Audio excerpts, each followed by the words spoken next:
Next on Intimate Portrait. Hiding personal torment, Margot Kidder charmed everyone with their warmth and wacky grin. What can you say about Margot Kidder except she's God-given if you're a film director, and she's God-given if you're a friend. We really became like brother and sister. In a 30-year career, she has appeared in over 70 films and TV shows. It is a talent that very few actresses have, that they can combine being a leading lady with being flat-out funny. The high-octane hijinks hid a private pain. As I got older, I was afraid of my own insanity. She said, you act crazy, John, but I am crazy. Her public breakdown shocked us all, but through facing her fears, she has turned her life around. I no longer have any fear of being crazy. It's gone. I'm Stacy Keach, and this is my friend, Margot Kidder.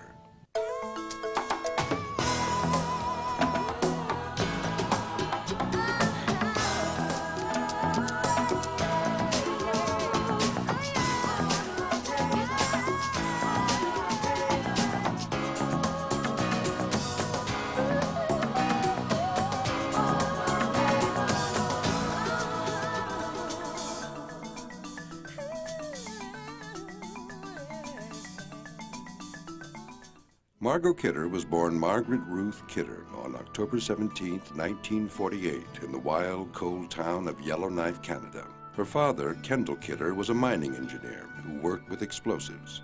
His favorite thing was blowing things up, so as kids we were hauled off to these blasts all the time, and he was always sitting at the kitchen table writing out some formula for some new spectacular explosive that generally didn't work.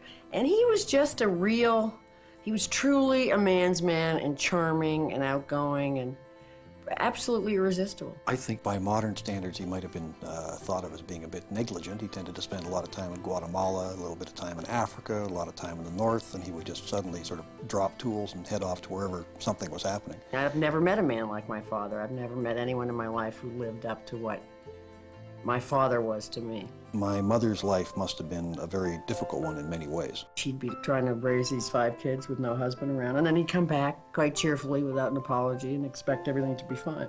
So he was really a handful for her, I would guess. My mom's a very brilliant woman, very intellectual, brought up in a very intellectual family in Canada. Margot's maternal grandfather was the Chief Justice of British Columbia, and her elegant grandmother raised Margot's mother with a strong sense of propriety. My mother, she used to scare me a bit when I was a kid. She was quite firm about certain rules and how things were and weren't. Very, very moral. Gave us a great love of books and great literature and music. She was absolutely insistent that we get some culture. The 5 Kidder children were raised in a cultured atmosphere that contrasted with the rough mining camps. Margot and John were especially close. I'm the eldest, and then Margie is a year younger than I am. And so, partly, I suppose, because we moved so much, and partly because we were so close together, we were inseparable. Because of Kendall Kidder's profession, the family moved constantly. Margot went to 11 schools in 12 years. To escape from her loneliness, she wandered in the vast forests of Labrador, where the family had moved.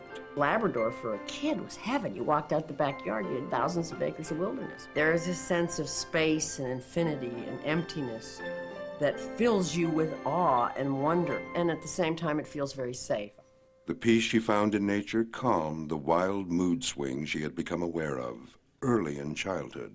As I got older, I was afraid of my own insanity. I was terrified that the fact that I was crazy, quote, would come out. I had times of going off into what I now know was a kind of suicidal despair, or these manic, we now have all these clever words for them, but there's a certain part on most manic episodes where one goes into a very spiritual place. And it became very clear by the time I was 14, which was my first time I tried to kill myself, that something was really off. Part of the reaction was, oh, Margie's getting attention again, or something of that nature. I had a boyfriend break up with me. I was heartbroken and ate a bunch of codeine and aspirin, which I didn't know wasn't going to kill me. It certainly made me very sick.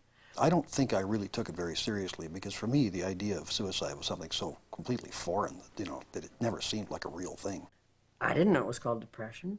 In fact, I don't think I knew for years and years and years it was called depression. Margot's mood swings were easy to overlook because in many other ways she was a normal child, captivated by movies and movie stars. I think I read my first movie magazine when I was about 8, and I don't know if I'd even seen a movie, maybe one. And I thought, oh, wow, this is too great. And I wrote fan letters, to Fabian and Troy Donahue and Carol Lindley. I just loved these movie magazines. And at a really early age, wrote in my diary, I'm gonna be a, not actress, movie star. Margot's life was changed when she was sent away from the wilderness of Labrador to a Toronto boarding school. I didn't like being in a big city, but the actual part of it, of going to school with all the girls, was really great fun. The great discovery, though, was theater.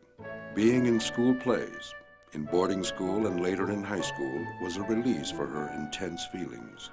I remember the joy of becoming an actress, especially if you got to play a crazy person or someone in a state of heightened emotion, was you got to let all this stuff out.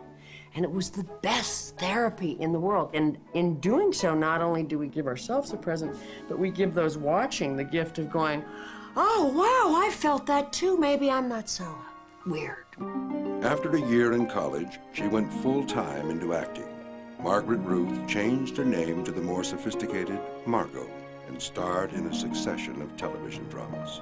I played, troubled teens. I remember one girl in Moose Fever who killed animals and went on to killing a black man. Within about 15 seconds, I forgot entirely that this was my sister. It was just a character in this thing. And that's, I think, that was a real revelation to me, to realize that was actually acting. The rising Canadian star still dreamed of Hollywood. I had this dream for so long that I just somehow knew it was going to happen. It had to. My whole life depended on it.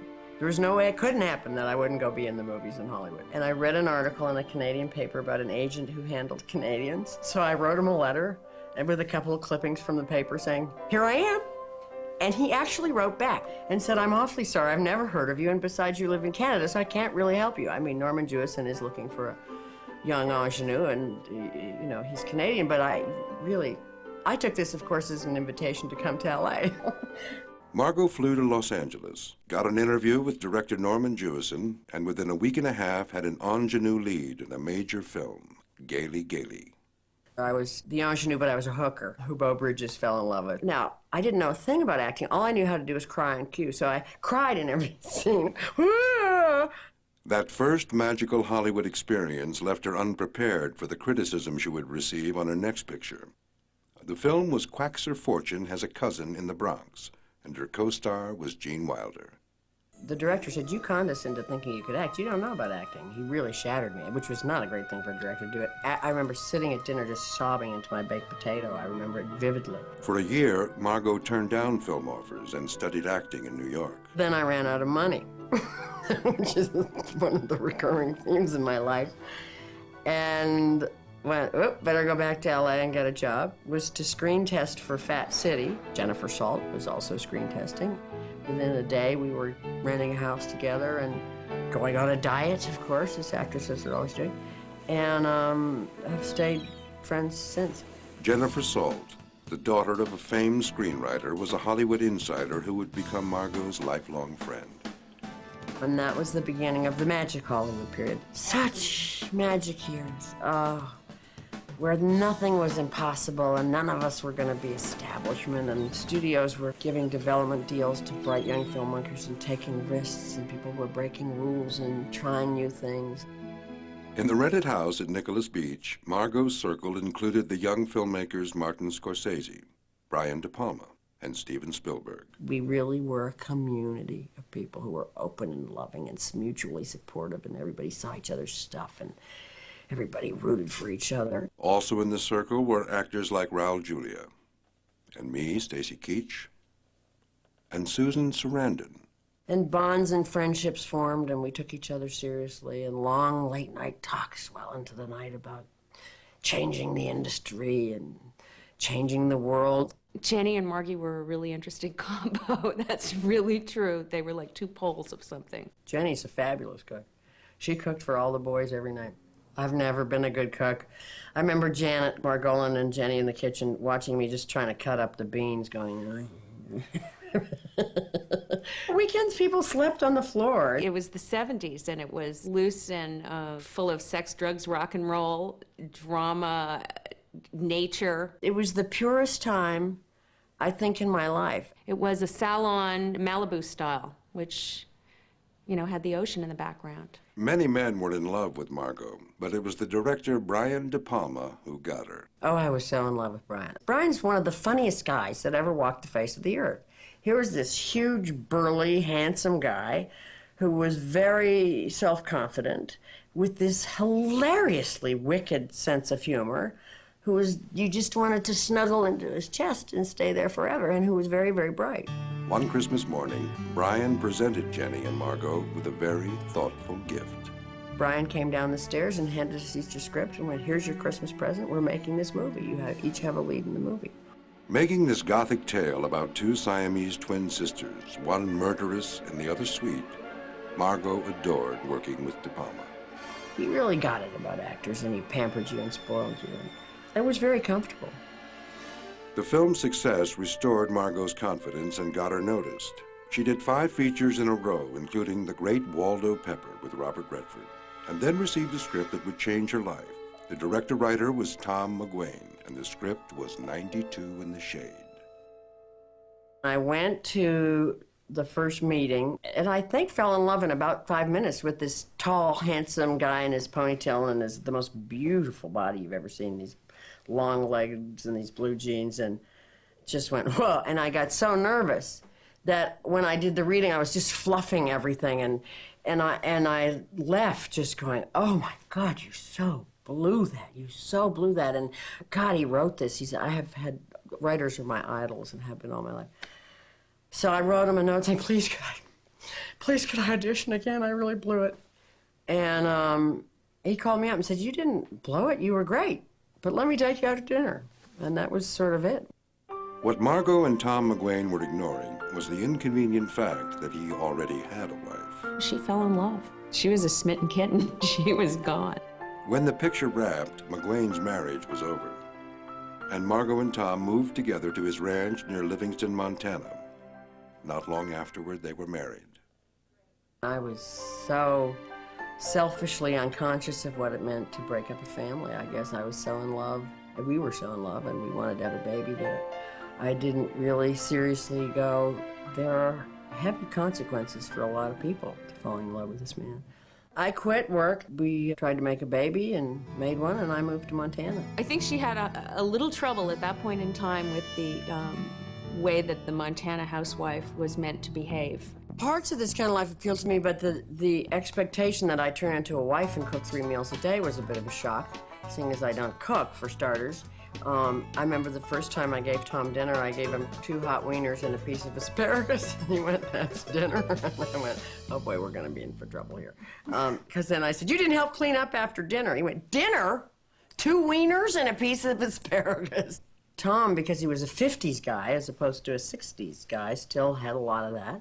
So there were many battles about me working, really rough ones. And we had Maggie, which was a joyous thing, and she was the funniest little baby that ever lived. But there was an awful lot of love and an awful lot of hate and a lot of passion and a lot of conflicting needs and desires, and we were, both of us, too selfish and stupid to figure out how to work them out. One thorny issue was Margot's journals. Throughout her life, she had confided her most intimate thoughts to their pages. He did read her diaries, her writing, and freak, and she did burn her journals after that. Afterward, she felt as if she had destroyed a part of herself. Her writing and her acting work had helped define who she was, and now both were gone. And also, so much of my self-esteem was tied up in the fact that I was an actress and if I was working. So to a great extent at that stage of my life, that's who I was. And having that taken away made me feel like nothing. At that critical moment, Margot learned that director Richard Donner was looking for a Lois Lane for a new production of Superman. I remember on the plane to London going, you have to get this part, it's the only way out of this marriage. And the other part of me going, if you get this part, you'll save your marriage, because you'll be something again, other than this nothing sobbing wreck that you've become. And it turned out it was the end of the marriage. Whether that's a good thing or bad thing, who can say? You know, your life turns out the way it turns out. But it certainly broke my heart, yeah, for years. They brought in actress after actress for the part of Lois, and very hard to cast. And a lot of big names actually came over to screen test. And we weren't getting anywhere. But Margot came in. First of all, she didn't get me, she swept in. Here was this skinny guy with his pant legs up to here with his socks showing, and I'm going, that's Superman? He was so skinny, Christopher, you wouldn't have believed it. She just blew me away. And when she read the scene, I was in hysterics, and by the time she finished, and she says, now tell me about you. I said, because you're going to be Lois Lane. We all fell in love with Margie, and into our lives, God bless her, came Margot. Margot the klutz. She'd been riding so much that as she walked, she had that sort of rolling from side to side that you get. And I remember Donner calling me in my hotel room, and he said, okay, kid, you know, he says, okay, kid, you're a really good actress, but you walk like you just got off a horse, so I'll give you the part, but you got to go to charm school. The only issue that remained to be settled was whether or not we could take my scrawny frame and turn it into a reasonable size. Poor Chris, I mean, what they put him through. Finally, he went to the gym and just became the most gorgeous creature that ever lived, all on his own. Margot had the role of her career, but it was at a sizable cost to her personal life. During the shoot, her divorce became final.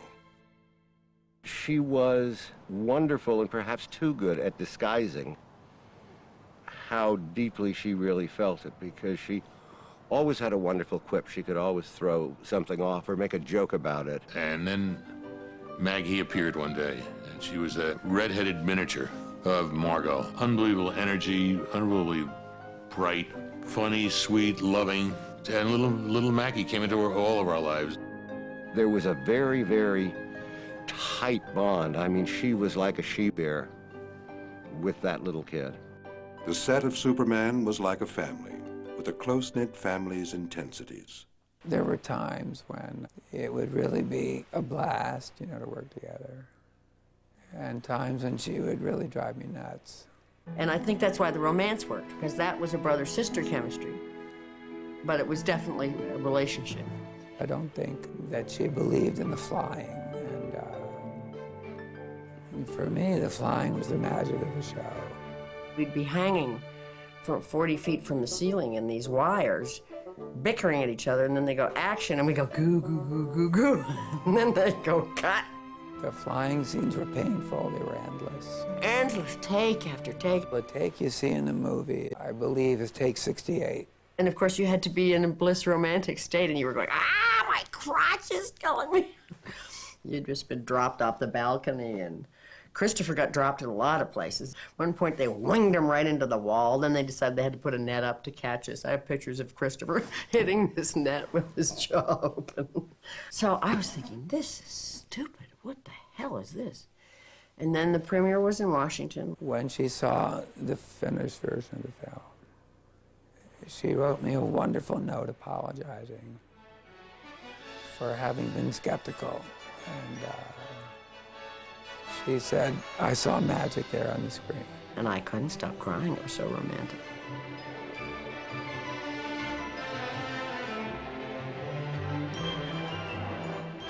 Throughout the making of Superman, Margot concealed her mood swings from almost everyone. Only Tom Mankiewicz, with whom she was romantically involved, had any clue. And she was never really sure what it was that she had, and it came on her in waves and then disappeared, and then came back. How she lived with that, I've never been able to really understand the bravery involved. I remember when we went to the south of France, and I was in a hotel in Cap Ferrat or somewhere, and I started flipping out and was panicked because I didn't want anyone to know. So I remember racing to a hospital where they proceeded to lock me up and having to escape to get out. And I got the tranquilizers I needed. I knew I needed to come down. I was going up. And in a very scary way, not in the fun way, in the scary way where you know you're going crazy and you've been there before, and God forbid anyone should ever find this out. This would be just the end of my life if anyone found out, which was a recurring theme throughout my life. And then calling Mank the next day and telling him, and he was right there. When Superman opened, Margot's girlhood dream of becoming a movie star became a reality. You go from being anonymous and having a life to being under a microscope like a monkey in a zoo with people chasing you through airports with cameras and running into restaurants as the linguini's going in your mouth. And I don't know that anyone's prepared for that. I think there was an aspect of it that was really fun. I think there's another aspect of it where you kind of get trapped in your persona and you have to be that person. There would be a big premiere and I'd be starting to get dressed and I'd get a total anxiety attack. Oh my God, there's gonna be all those people screaming and flashing those flashbulbs, and I would panic. And so of course I'd do the really smart thing. I'd drink a bottle of champagne with a couple of Valium and then kind of go in like this, really thinking all the way, because it just panicked me.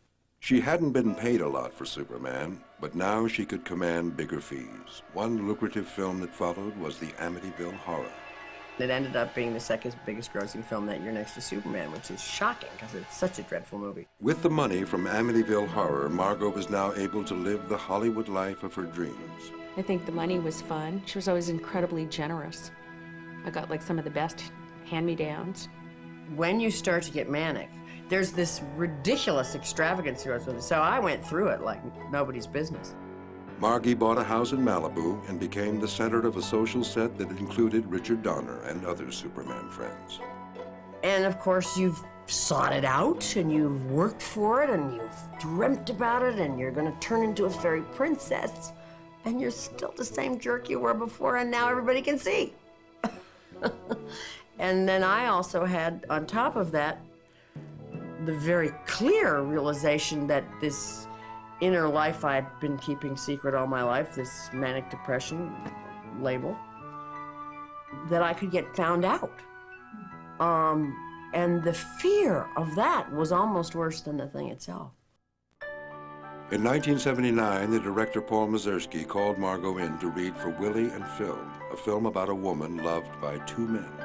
Margot couldn't help noticing John Hurd, the handsome young actor she was reading with. Wow, he was so good, and it was so easy, and it was so real and natural. I literally couldn't tell when he was doing script and when he wasn't, and I tend to fall in love fast. I just went, wow. She had a lot of energy. She was very forceful, very cute. She had on a little plaid. She always tells me this. She remembers that she had on saddle shoes and a plaid skirt. I think she even includes the fact that that's why I fell in love with her. I'm a Catholic boy. We got in the elevator after the audition again. You want to have a drink? I said, sure. So we had several. Then we went to this dentist and did a little laughing gas, I remember. And then I was in love. Hurd was in love too. So much so that he didn't want to be in a film in which he'd have to share Margot with another lover, even a fictional one. He dropped out of Willie and Phil, but Margot did the film and loved working with Paul Mazursky, a true actor's director. He loves actors. He loves acting. You rehearse for 3 weeks, which is almost unheard of. It was one of the best acting classes, in a sense, that I ever got. After the filming of Willie and Phil, Margot and John Hurd ran off and got married. I have this image, and it might be exaggerated in my mind, but that there was about 3 weeks spent in the dining room, unable to unpack boxes because they were in such a deep, heavy, Catholic, mystical conversation, and, like going to the bathroom was like a sign of, disloyalty or something. A few months later, the impulsive marriage fizzled out. We were in England, and, I just had a bad time for, I think, a night. I just had a fight or something, and then divorce. I think we were meant to be friends. I wasn't meant to be his wife. I wasn't what he needed, he wasn't what I needed in that sort of relationship. But I think we'll always love each other. The disappointing failure of another marriage was offset by the success of Superman 2. By now, Margot was making enough money from big-budget films to accept roles in more challenging offbeat pictures. I could go off to Toronto and do a movie I did called Heartaches that you sort of knew going in was low budget, high risk, but a great part. And I played this outrageous, floozy, loud, obnoxious, slapping on the back woman. She just kind of really went into another dimension and really went deeper. And it was a very poignant character, too. I got the Canadian version of an Oscar, which is called A Genie, and I was really proud of it. The high point of her next film, Some Kind of Hero, was working with Richard Pryor. Richard's one of my best friends on earth. I remember the first scene we did together going, "Richard, you're a brilliant actor." He said, "Yeah, I know my craft. They just won't let me act except in comedy." And we had a romance, several bouts of romance. He's got a wandering eye, that boy. He's a dangerous one to fall in love with. But we ended up being friends because he's just so irresistible and just stayed friends. Falling in love is a great way to make friends, I have to say. Deep in Margot's passionate heart burned a latent desire for something more stable, more lasting. I was 30-something, and it occurred to me that I was old and that I better get married. Somehow, all those middle-class bourgeois concepts that I'd rejected were screaming in my brain to be realized. Having made up her mind to marry, Margot found a marriageable man on her very next picture. Oh, I made a movie called Louisiana, which was a French version of Gone with the Wind, in which I was the French version of Scarlett O'Hara. They liked it in France. The director, Philippe de Broca, was one of France's most celebrated artists. From an old aristocratic family, he would one day inherit his father's titles. He was going to be a count. And I think, Margie at that point liked that on her romantic resume. We had a place in Paris and a place in Vers, which was where his family, the barony. I was a countess and a baroness, which I thought was really funny. But unfortunately, Philippe's family didn't. And his father, before he died, would bang his cane on the ground going, "You're not dignified enough to be a countess, look at your hairs!" And this was like, whoops. So the wedding was hilarious because here was all this French nobility and the French cinema, creme de la creme, and there was my side with my wacky family and Rosie. My sister was bawling, and I said, "Well, 3 times lucky," and she went, "No, 3 strikes and you're out." And Philippe's family was looking at my side of the aisle in horror. I think my sister's right, 3 strikes and you're out. After the 1983 wedding, Margot and Philippe de Broca took off for a month-long honeymoon in Africa, and the marriage was over by the time they returned. When I married Philippe, Maggie was very upset. And shortly after the wedding, we came back to Malibu and had our life again. She was concern number one, and I'd go have my flings, and then it was as if Maggie was my true love, and that was our family. With Maggie, Margot moved to New York and continued to work in film and TV projects like Picking Up the Pieces. Meanwhile, the Superman saga continued. When Richard Donner was fired from Superman 2, Margot's vigorous defense of him had repercussions. In this town, she was outspoken, and she was a woman. I mean, that's 3 strikes. That's not 2, that's 3. You're supposed to keep your mouth shut like a good little actress because you're just an actress and say, "Oh, that's fine." I think it terrified a lot of people. I only had 12 lines in the third one, which was a direct result of that. One of them was old Clark. Margot's role was restored to full size in Superman 4, but the film bombed at the box office. Meanwhile, Margot was putting a lot of energy into the political causes she loved. She had met Jesse Jackson during the 1984 campaign and was asked to campaign for him during the 1988 elections. I was really knocked out by this man. It's impossible not to be. He's so charismatic and he's so smart and he has such sensible ideas. We got on a plane and then had another great adventure and fascinating and wonderful few months going from state to state with Jesse and the whole campaign. While she was speeding around the country, her acting career was slowing down. She turned 40, never an easy age for women in Hollywood. I think it's better to keep working at whatever you can work at than to not work. Or was for me. But I certainly made a lot of what could be called very bad career choices. And it all came to a crashing halt in 1990 with 2 major traumas. First, on the set of a TV series called Nancy Drew and Daughter, Margie was in a car accident. They wanted her in an old Rambler, Nancy Drew grown up. They stepped on the brakes one day in a seat. It was all on film, and the seat went and 2 discs herniated and a third shot out, sat on a ligament and pushed on a nerve root going back down my leg. Her left arm was nearly paralyzed, and she was barely able to walk.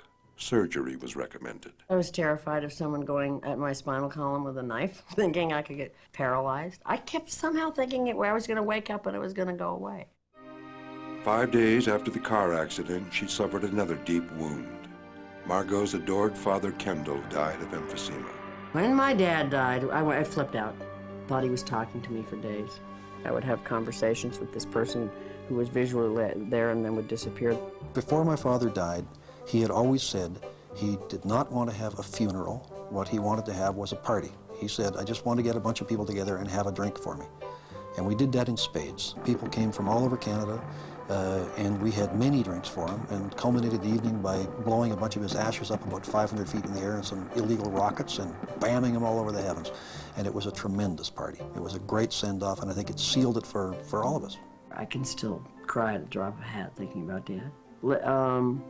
But for a couple of years, I couldn't think of it without sobbing uncontrollably. After the funeral, Margot struggled to continue to work. Company in Canada fired me for being disabled after this car thing. They were not nice people. She was not only in a wheelchair, she couldn't walk, and she was in exquisite agony. And it was an ugly situation. The depression that came with it was unbelievable. I mean, black. And I actually got to the point of the worst thought a mother can have. I got so depressed, I started going, you know what, Maggie'd be better off if you were dead. For 2 years, Margot had been partially paralyzed and unable to work. To try to salvage her career, she appeared in a play, Love Letters, but collapsed afterward in agony. Desperate, she consented to a spinal operation, knowing its failure could leave her paralyzed for life. When she came out of it and I was sitting there and she squeezed my hand and she realized she could squeeze a hand that she, it was like all those movies where I can see again, I can walk again. It was amazing. She had feeling back in her hand. Margie was well again. She could walk and she could work. But because disputes over insurance had left her completely without coverage, she was over $800,000 in debt. And Hollywood no longer considered her a top leading lady. I guess she had to declare bankruptcy. She had hit bottom financially, but just in time, Simon & Schuster offered her a book contract for her autobiography, Calamities. And then I got a call from Sarah Lawrence from my beloved Maggie. She said, Mom, I'm quitting college. I'm getting married. She was 19. I'm marrying a writer from Livingston, Montana. And I went, what? Full circle. Can you come home and help me plan the wedding? So I came back here, and all my old friends were here, and I went, this place is heaven. How could I ever have left? And moved back. Television roles continued to come her way. On Windrunner, Margot was captivated by a new romance. When she swept in to be introduced, we were at the motel where everyone was staying, and she came in just effervescent and full of life and super friendly and very real. She's a very real person. And Margie's my first female friend. And that, I think that it's really something. For me, I'm just talking about me, it's really something. Traveling with Russell Means and joining in his activism, Margie felt she learned a lot, but she gave a lot as well. Margie has such a sense of justice. She lived up there in Yellowknife, and that's right in the heart of Indian country, where the whites are 10% of the population. Caught up in Indian rights issues, Margot was stunned when news came of Christopher Reeve's accident in May of 1995. But I remember her saying,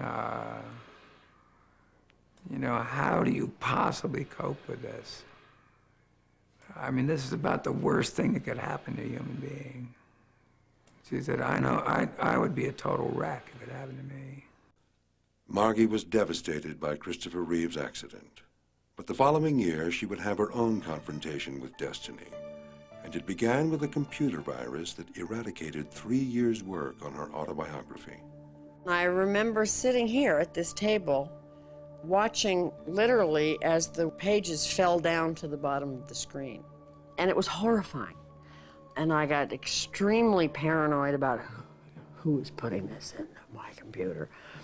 Not knowing that I was approaching a psychotic state, and flew to LA to some computer people who couldn't bring it back. And I remember, in retrospect, that was the point at which I flipped into the CIA's after me. My first husband's trying to destroy my book, then it became he's trying to kill me. You have this extraordinary connection of everything that's ever happened to you in your life. I had burned my writing while I was living with Tom here initially. So there was a connection, and I remember when I burned it, feeling like I'd killed myself because it was my best friend. When I got to the state of panic was in fact when I started having auditory hallucinations of little beeps. And those were signals to me that they're going to blow me up. And that, of course, you can go, why did I have to be blown up? My father was an explosive. There is an internal logic to a psychotic state. And there is an almost, at times, enlightened quality about it, in that you are, every part of your life is flooding back, albeit in a very disjointed fashion. Back at the Los Angeles airport, Margot accosted television reporter Ted Hall and his camera crew. She wanted us to throw her jacket away. She wanted to wear mine because her jacket was bugged.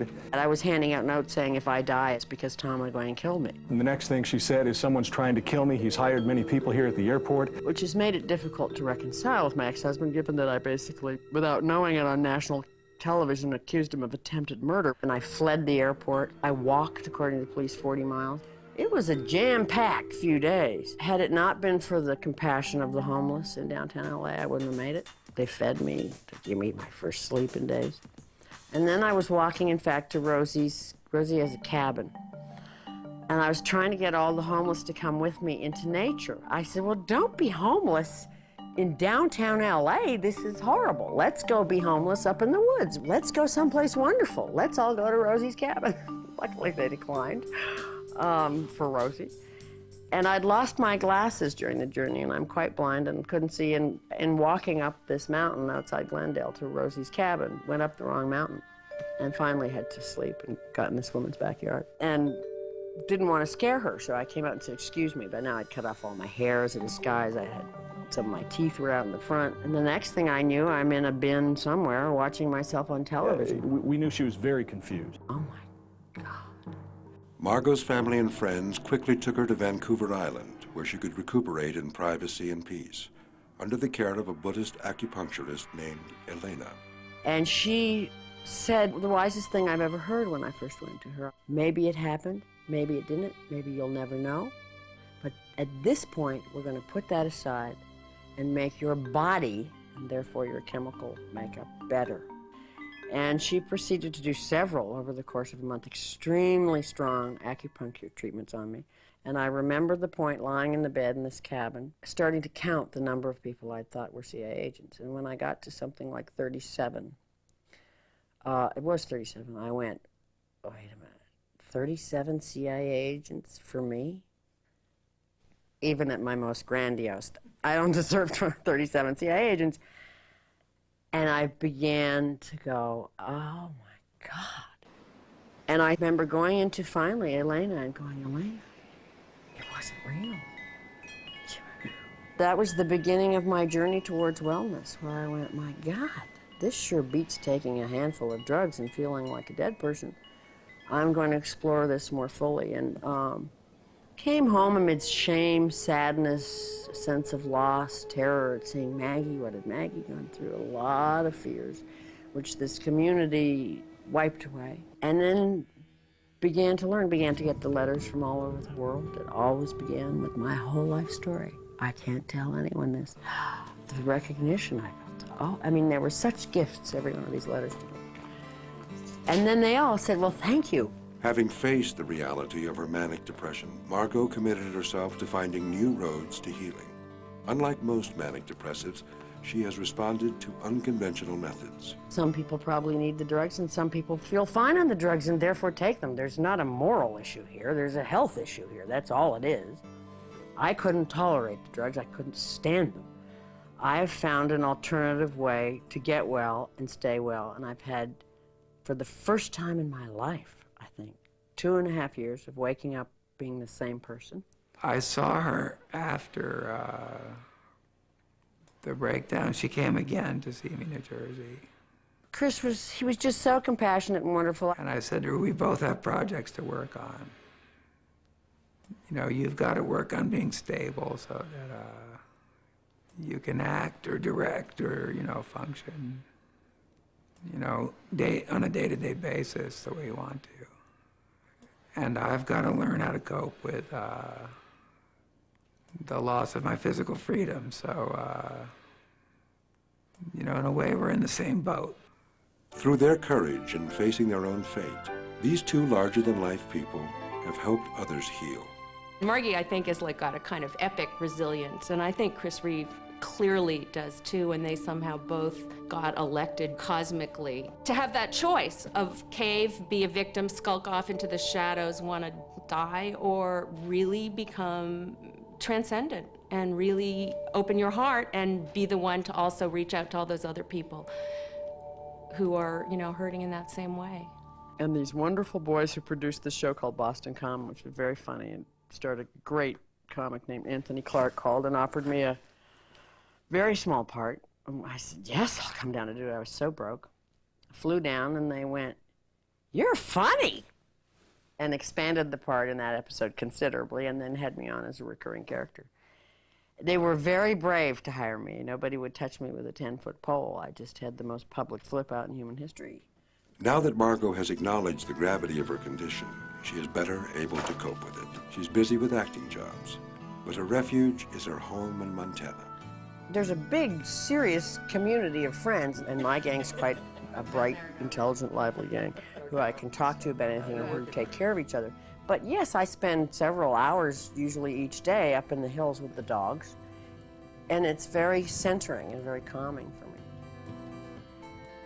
Best of all, right down the road are Maggie and her husband, and the newest family member, granddaughter Margaret Irene. With that stability and with me feeling so much better and me really working hard at making myself well, it's just grown and blossomed, and we're as close as we were when she was little again. Margie has been managing magnificently since her breakdown. I'm so impressed. I think she's doing wonderful things for herself, and I think Margie is dealing with it in just an astonishing way. Yeah, I've lived faster and harder than a lot of people. And I got to go to a place, a kind of magic, wonderful place that I've seen now, I don't have to go back, that most people don't get to go to until maybe something like they're about to die comes up, where you go to the mountaintop. I mean, you also go into the sewer an awful lot. But I'm glad I got to go there a few times. Yeah.